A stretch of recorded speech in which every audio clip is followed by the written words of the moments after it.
After finishing my master's degree, the presentation was on a Friday, and on Monday I had to work because I didn't have any money from home. At the same time, without these jobs, our practice would be impossible. What is not very well paid, according to the fee structure, is design, self-suffering, And I had 2 nervous breakdowns, I fell into depression.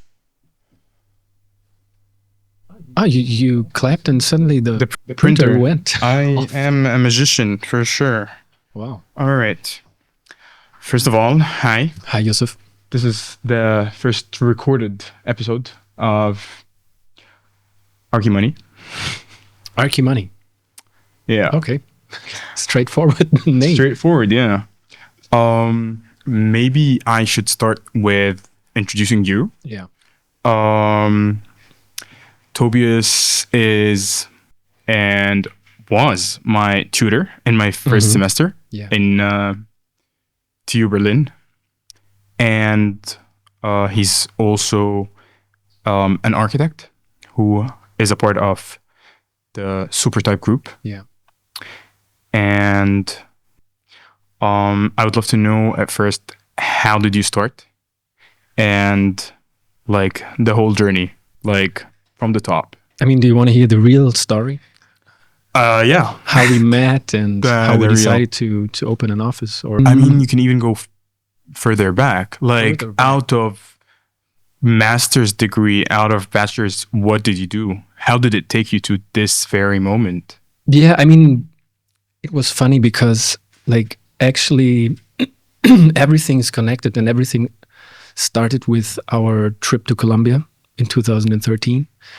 Max and me, we visited a friend there, and it was an amazing trip, and we got to know this neighborhood in which we worked, and it's an informal neighborhood, and we were completely overwhelmed by the whole thing. And in 2016, Albert, our friend who we visited, Max and me, we decided, okay, we want to do a project there.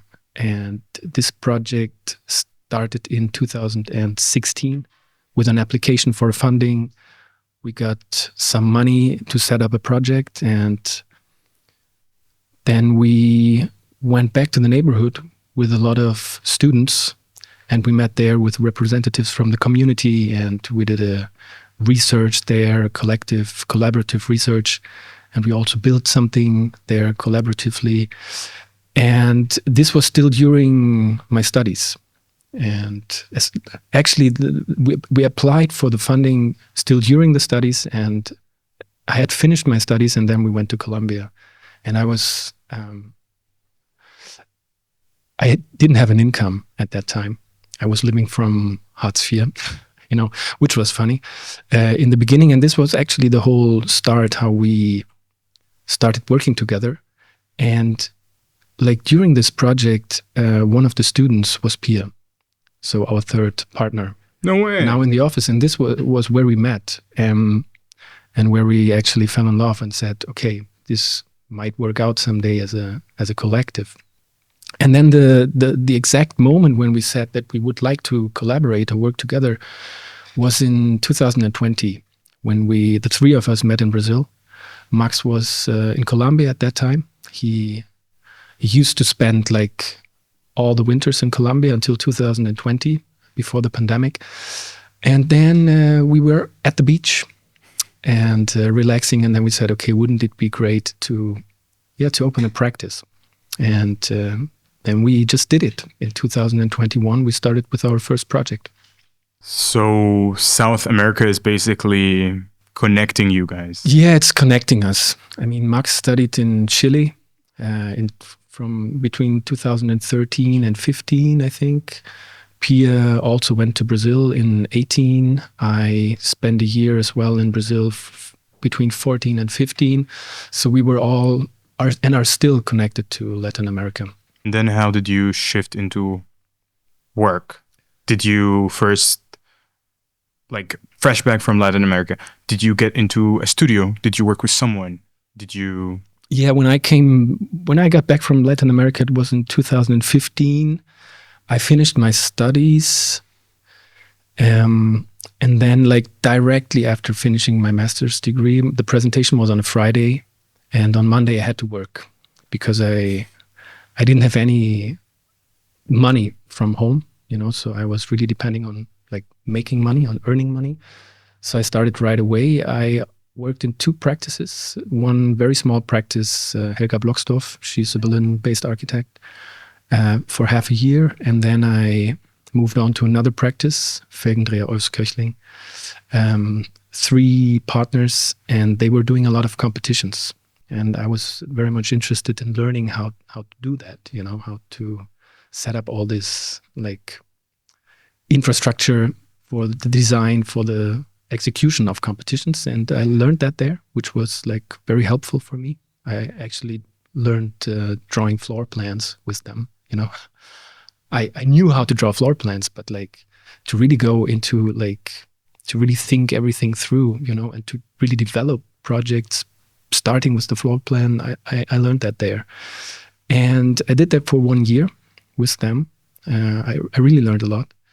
And then the second year, I learned the execution part. So I went into Ausführungsplanung, we call it in German, where it's really about like developing an understanding of how your first ideas that you formulated in the design or in the competition in that case, to make that architecture, to materialize that.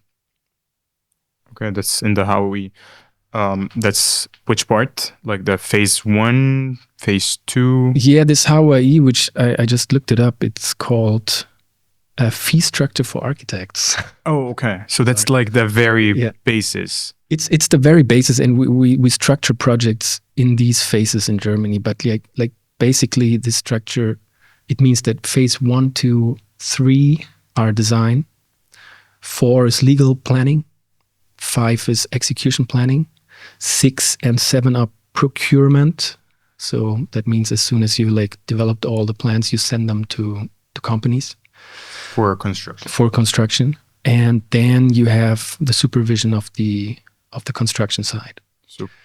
But I don't know. I mean, we in the office, we try to stick to these phases a little bit because this like fee structure, it allows us to get an idea of the price, of the pricing. It helps us.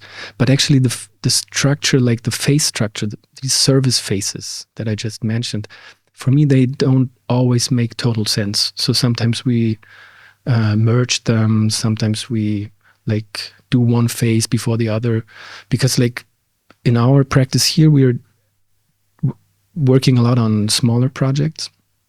And with these small projects, you're not so much depending on these like very rigid structures. As soon as you work with like the public realm, you have to stick to these service phases. We, as a small practice who usually work with, almost exclusively work with private clients, we don't stick to these phases like perfectly. Sometimes we just mix them. Sometimes we do execution planning before the procurement and so on. So we're actually just very much following more or less the workflow that makes sense for us. So you work based on the client's needs and the communication that you have with the client? Yeah, the communication that we have with the client, but also we decide what we're doing in the moment when we see that it's necessary for the project. Okay. So you are more reactive. You are lenient in a way, and then you react to things. Yeah. Okay. And this agile way of handling things, is it something that you learned throughout the craft in businesses that you were in, like in multiple studios that you mentioned, or did you learn them in a different way? Like, how did you fill this gap in the architecture schooling? You don't usually learn that in architecture schooling. I mean, what do you mean? Again, can you just like break down the question? So basically, the way you strategize to work more with clients and not through competition? It was just something that developed naturally because like in the beginning, we took part in one competition, which was an open competition in Switzerland.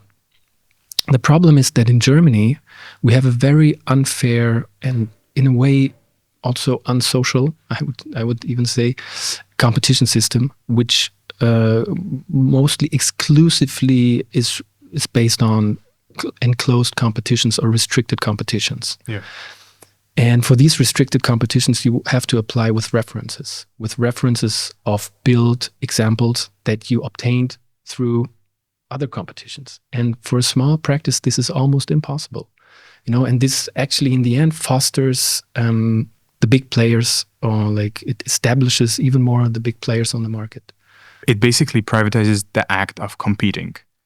Yeah. To a more closed market. It's a very much enclosed market, and there like per year, I would say there was 2 or 3 open competitions in Germany. Sometimes it's just one. Sometimes there's even no open competition at all in like architecture, like sometimes in urban planning and landscape and so on. I don't have an overview, but for architecture, there are very, very few public or open competitions. So it's very, very hard to get into this business when you have like 300 approaches handed in for one open competition in Germany. It's very unlikely to win.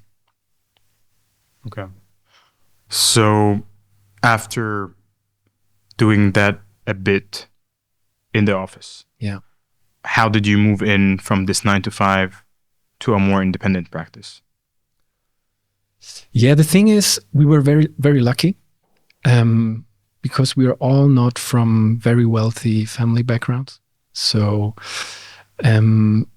first of all, one thing that allowed us to open an own practice are our positions at the university.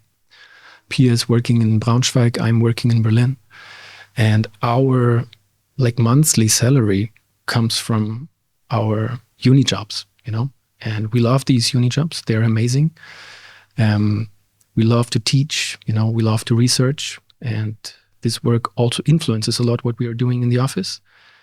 But at the same time, without these jobs, our practice would be impossible. So as soon as we obtained these uni jobs, this was actually the point where we said, okay, let's open a practice. This gave us the freedom to do that. Without these jobs, I think maybe we wouldn't have opened an office. Okay. And then just to continue, because your question was going into the direction of how we started, and we were lucky because this architect who I worked with, and by the way, also Pia worked with her, Helga, she had a project, or she had a request by a client for a project. And at that time, she didn't have capacities to do it. And funny enough, it was a client that for whom Helga did her first project. And I was working on that project, and I was drawing tiles for the bathroom, which we're not doing anymore. But I'm really lucky that I could do it at that time, because that's why she thought about us. And she said, okay, Toby, you were already working on that project with this client, so maybe you and Pia and Max, you want to do it? And we said, of course. I mean, it sounds amazing. And then she forwarded us the request. We called the client and met her, and it was just a perfect fit. And then, the rest is history. I mean, the rest is this Wintergartenhaus, our first project. So in that sense, we were extremely lucky. Tell us more about the Wintergarten project then, since you won a prize, the German prize on it recently. Yeah, right? I think we can't say that we won the prize because there's just one prize. Okay. And I think there are 9 honorable mentions. So there's this one super prize, and one office got the super prize, which was in that case Sauerbruch for also an amazing project. And we got one of the 9 other prizes. And we started this project with very much time. So it was just the three of us. It was the only project that we had. And it was also very nice collaboration with the client. So we were completely aligned in the idea for the design. So we formulated in the beginning, okay, we're interested in creating an open, permeable structure that densifies the plot, but at the same time, allows for the nature to permeate or penetrate it. And she was also, a fan of that idea. And then we just went on and we took the decisions really based on what made sense for the design. And then, the rest was just like a very productive. So the Wintergartenhaus is your first project? It's the first and only project. Now we're finally working on more projects, but it takes time because we're just working on these private commissions that most of them we got through Helga still.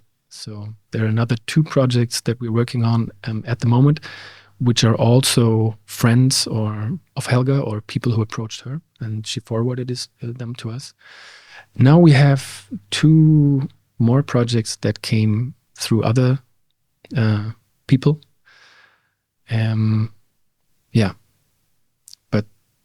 Basically it's private commissions. And how long did such a project take you in the office? The Wintergartenhaus took us 2 years. So there was 1 year of design and another year of execution planning and construction side.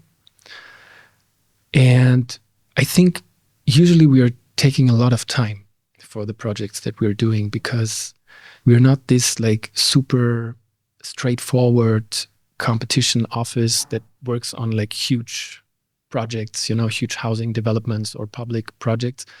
But our work is way more, I would say, experimental, So we're trying to work very prototypically. So we see what the different like tasks, building tasks, what their potentials are in order to create like very prototypical solutions. And these prototypical solutions, they usually have to do with like climate regulation. They have to do with the relationship of the natural and the social environment, I would say, between building and garden, building and landscape. These are very much the ideas that we are working with. We're also very much interested in like generally a systemic approach to architecture. So that's, I would say, is a lens through which we approach all the different like project tasks that we have. This is the lens through which we look at the existing buildings that we work on. This is the lens through which we look at the existing natural context that we are operating in. Since this was your first project, how did you communicate your value that you were pushing with, and how did you based on that value, price your services? Yeah, this is a very good question because the first project we did a very, I would say, naive pricing. Because the thing is, the smaller the projects are, the less lucrative they are. Because also, again, this fee structure for architects, you take the amount for the amount for the construction and for the technical infrastructure, and from this amount you calculate your honorary. And the thing is that the smaller the projects get, the smaller the honorary gets in relationship. What is not very well paid, according to the fee structure, is design. So design, I think it's like 15, 16%. I'm not 100% sure now. And what gives a lot of money is execution planning, supervision of the construction side, and the procurement. But these are the phases that we're doing, but we're very much interested in the design phase. So from this Wintergartenhaus, we learned that we have to ask for more money for the design phase. And this is why we calculate our honorary for the design phase usually from now on based on an hourly fee. So fee fee per hour. And we try to, sometimes we do it per hour, sometimes we calculate it with the construction price. There is multiple revenue streams that other architects have mentioned along a lot of their projects. One of them is investing in their work, especially when it's profit-making architecture. Have you ever considered that, or do you think this is something that you can think of in the future? I mean, we have considered that. We have considered to take jobs that we just do for the money. But generally, the thing is that we are very political, and we try not to do things that we don't think are right. So as long as we still have the freedom to not have to take jobs that are contributing to the building culture from our point of view, we're not going to do it. And at the same time, we're working on commissioning more projects. We're trying to commission bigger projects that are bigger in scale. But it is our desire to continue working on architecture and on projects that we think that really contribute to this building culture that I mentioned. And for now, we're just working on these small scale projects where we say that they can be prototypes for specific tasks. And our dream is that we one day manage to commission a project that is, for example, a bigger housing project in which we can implement and transfer our prototypical ideas, for example, from the Wintergartenhaus or from other projects that we're working on at the moment, on another scale. Fingers crossed. How did you invest in your business, and how did you take the initiative to put money to it? Like, this is what I want to do. Yeah. This is what I will put my money into because I trust myself. I trust the process. Yeah. Let's do it. We don't have money. So for example, I don't have a lot of money. I have maybe 4,000 euros saved, in total. This is what I own, so I'm not very successful in that. And I can't talk for the others, but in my case, it's like that. So the only thing that we can invest and that we invested so far is our time and our energy, our passion. And I mean, in the future, I don't know what the future brings. I have this job at the uni for another year, and then we will be in another situation because then suddenly we will have to live from the office. And I'm looking forward to that on the one hand, and I'm also afraid of that on the other hand, but also then, I mean, the only thing that we can invest is our time and our passion, and hopefully this works out one day. Which will take us to how can you find clients on the long run? Like, what's your plans to that? Regarding that question, how we communicate, right? The projects, and how we position ourselves. And maybe just to sum that up again, I mean, the Wintergartenhaus, it helped us a lot as an experimental architecture, which in a way positioned us as these like experimental architects, that are working like very intensely and in detail on like very small projects. And that also gave us the possibility, this kind of working, that we could work, for example, in this Wintergartenhaus on two different topics. One topic is the systemic topic, or the systemization topic of the structure, which is adaptable to changing conditions, and the topic of climate regulation within a greenhouse envelope. Of course, also like the relationship to the surrounding, to the garden, the inside-outside relationship, and so on. So these are topics that we established and that we're still working on, and we try to communicate these interests and the results of our experimental design research, I would call it, online. So for now, we're publishing on Instagram, but we are also thinking about setting up a website, which takes time. So, which needs time and it takes time. That's why we haven't developed it yet. But this is something where we put a lot of effort in, and we hope there's going to be an outcome one day. Basically, how are you planning in the future to find clients? Recently, 2 weeks ago, there was the first request that we got through our publications. And by the way, it's of course not just Instagram. It's also the prize, the awards that we won, and it's interviews on Baunetz campus, for example. We are going to make another interview next month or in 2 months. Actually, our client is gonna do it in a newspaper. And yeah, we hope that through these channels, one day someone's gonna approach us again, not just like one person. And then we're also planning to approach housing. I think it's not like the public real estate companies. We are very much interested in working with them. Like, for example, Gewobag, Gesobau, Hovoge, all these.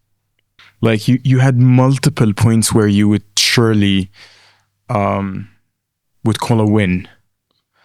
And this is why we're here, for sure. Mm-hmm. But what would you say that you'd have learned, especially that's something that you did not learn into like studying architecture? Mm. Where did you fail along the past 10 years? Yeah, I mean, I would put it like this. I failed a lot in university. I failed because I was still, when I started studying in 2008, architectural practice and also teaching and the whole architectural realm, it was very much based on a working culture or work culture that was like requiring a lot of like, how's that called? Self-suffering, and people were working a lot, like 10, 12 hours. When I was studying, I used to like really work I worked a lot of night shifts, during my studies, and everything was always connected with like a very like critical, super critical mindset. Everything was very rigorous, so it wasn't a very friendly atmosphere, like studying architecture. And I had 2 nervous breakdowns, like I fell into depression. I had to take antidepressants and so on. So like it was really like tough, I had like really like, how is it called again? Burnouts. I had 2 burnouts, I would say. And what was like actually what opened my eyes was my year abroad in Brazil. Because I realized that like working in architecture can also be something that is just about passion, and that is about interest, and that is can also be a lot of fun. The teachers that I had in Brazil, they were so positive, they were supportive, and they guided you into the right direction just by like making the right compliments, and I really appreciated that. It really helped me. And so these like 2 breakdowns that I had in uni, they also helped me a lot learning how to work properly, in a healthy work-life balance, So nowadays of course, I mean, here sometimes we have to work. We have to work more than 8 hours, but usually we try to keep it to 8 hours because we all know that it's healthier to do that. So I would say that these two breakdowns, they really helped me, like establishing a healthy working culture. And how did that change, like, between when you started and now? Did your working hours shift a bit? Like, when you started out, I mean, starting for 2 years over this project, I believe for sure the amount of work hours that you started with was totally different. Yeah, I mean, yeah. Sometimes you work more, and we still do that sometimes when we are like very much into the project, or sometimes we just want to finish some things, then we work more. But then usually we also try and compensate that. For the Wintergartenhaus, of course, I mean, we work more than you usually work on a project because it was our first project. You know, then you there are a lot of mistakes, you know, that you do, and as soon as you're in the construction phase, you have to resolve things in a certain amount of time. And of course, sometimes you have to work more and you can't compensate it. And during the construction process, this happened a lot. And sometimes we had to go there on the weekend, you know, and resolve things on the construction site with our own hands. So, but this is also something that we said to ourselves, we don't want to happen again, you know, because we had to invest a lot of personal effort in order to make that construction site go. Nowadays, or like with the new projects, we're trying to be more professional on that.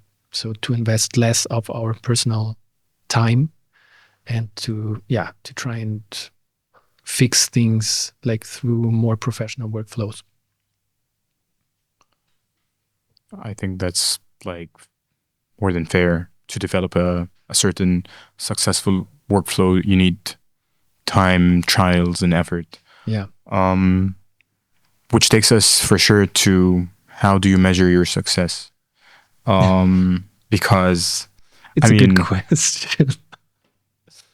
I mean, yeah, how do you measure success? It's a tough one. I mean, with the Wintergartenhaus, we were like, when we got the message that we received this award,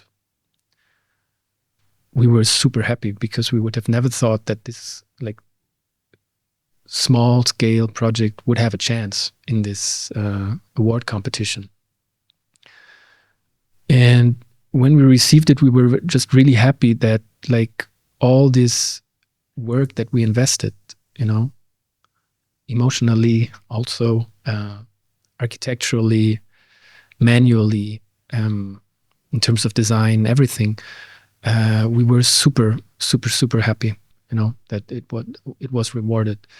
For the new projects, we don't know yet how to measure possible success. The only thing that we know is that we're gonna continue working as we did for the Wintergartenhaus. So now we are in a time where we are out of 2 years of very intense public relations phase, I would say, where we were investing a lot of work in that because there were a lot of requests and everything. And now we are like heading towards a phase of introspection, you know, where we're like focusing on the work again and very much focusing on the design again of the 4 new projects that we have. And yeah, this is just it. Like, we're going to continue working on the ideas and concepts that we think contribute to building culture, like under these aspects that I already mentioned. And then we will see if it works out, if it's going to be successful. And in the end, you also have to say that the Wintergartenhaus could just be that successful because we had a client that was whose like ideals were completely aligned with ours. This is something that we hope that our new clients also have, and so far we're very positive. But of course, during the process, I mean, there are a lot of factors that can undermine, like the concept. What is an ideal client's values that you would look for? I mean, first of all, what we're very much interested in is that our clients want to build ecologically. This is something that we define for ourselves, so that they're interested in ecological construction practices, but even more in ecological, like, for example, low-tech climate solutions that are spatial and not like applications like that you put on the project afterwards. And then it's also about a love for design, for the question of how, let's say, future-oriented ideas of ecology and adaptive spatial structures can be designed in a way that they become appealing, and this is also something that is then important, of course, in the end, like, again, going to the direction of the question of how we publish our work. Our ideals that we try to materialize in these prototypes, they just gain a convincing potential when they look good, when it's like an aesthetic language that derives like coherently from the ideas. I think your ideas can be super nice ideas if they, in the end, are not like materialized in an interesting and appealing design. They're less strong. They have less potential to spread. They have less value.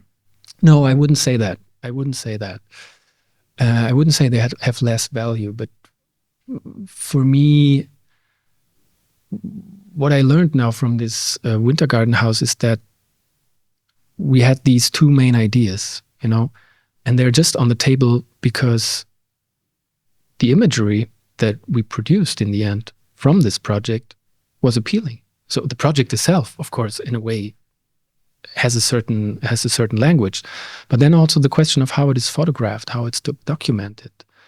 It then led to images that had some kind of strength, and that made people just look at the project, and suddenly through this channel of these like appealing images, people start also to read about the project, and then the one or the other just reads, okay, it's an interesting climate concept, wow, or it's an interesting concept of like an adaptive spatial and construction system. And this for me is something, it's nice to see that you manage to convey ideas through good design. So you would say like the intention, and you would say the great visuals that communicate your design values is what pushes your Instagram account or pushes your career forward. In the end, also that, I hope, but like to just like put it very clear, for me, the first and foremost like important, or the most important aspect of all of it is that we manage to create buildings that follow our ideals as architect, that contribute to building culture. The second is the question of how we communicate that. And of course, it is through design. We invest a lot of time for the design in order to hopefully make it appealing. Then there's the image of it. And then the image has the power to propagate the idea. What are your goals for the next 5 and 10 years? And how are you gonna like visualize them into reality? Yeah, it's also a good question. I I mean, what would be great is a little bit of stability, financial stability, that gives us the possibility to keep on with our experimental design process. That takes time. It takes time. And in order for that, it would be great to obtain projects in another scale. Sustainable, socially and ecologically sustainable housing projects would be one. Our hope is that we get the opportunity to participate in the International Building Exhibition here in Berlin, 34, IBA 34. It's being set up, and we don't know yet where it's heading to. This would be something that would be great, and that could also, give us stability in the office. And the question of how we get there, it's still open for us. I mean, we also want to participate in competitions, but they're very rarely competitions, as I already mentioned. So, this is the plan that we're having now, to go step by step by step by step to obtain projects of a bigger scale. I would like to ask this question as also someone who's starting out. What are 3 tips that you would give to someone who's starting out? Fresh from university with a master's degree. 3 tips for someone who's starting out. I mean, one tip is, but it's a general thing. Be critical. Try and be critical, and try and find your niches in which you can be critical. Of course, be always critical. But try to find a position in architecture where you can, as much as possible, follow your own ideals. Or if you're in a place where it's not that easy to completely follow your ideas, always stick to your ideals, and always communicate your ideals, even if it's sometimes against the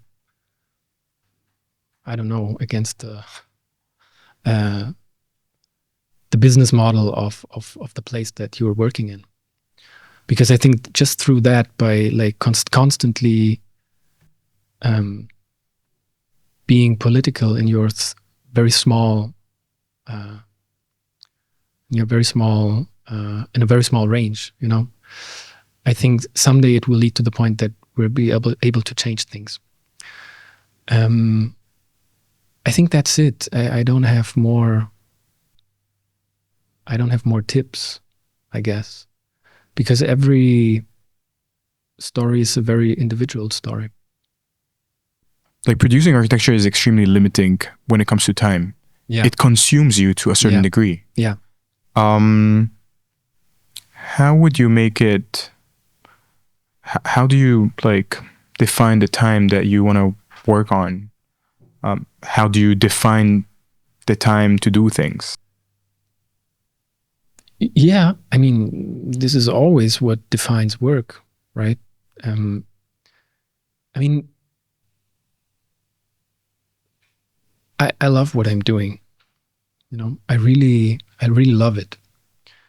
And I'm also thinking about architecture and reading books on architecture in my free time. So I don't distinguish so much. But I distinguish between work, and this is also work that is related to architecture, which is not the nice part of architecture, So design, and also everything that has to do with the development of the project. And this other part, which is the administrative part, we try to do it together in order to have more fun. For example, this is something we share it, and sometimes we complain together about it. So all this aspect of architecture that is in a way limiting, I would say, creativity or also limiting passion, we try to get through that together. Super. I'm good. Yeah.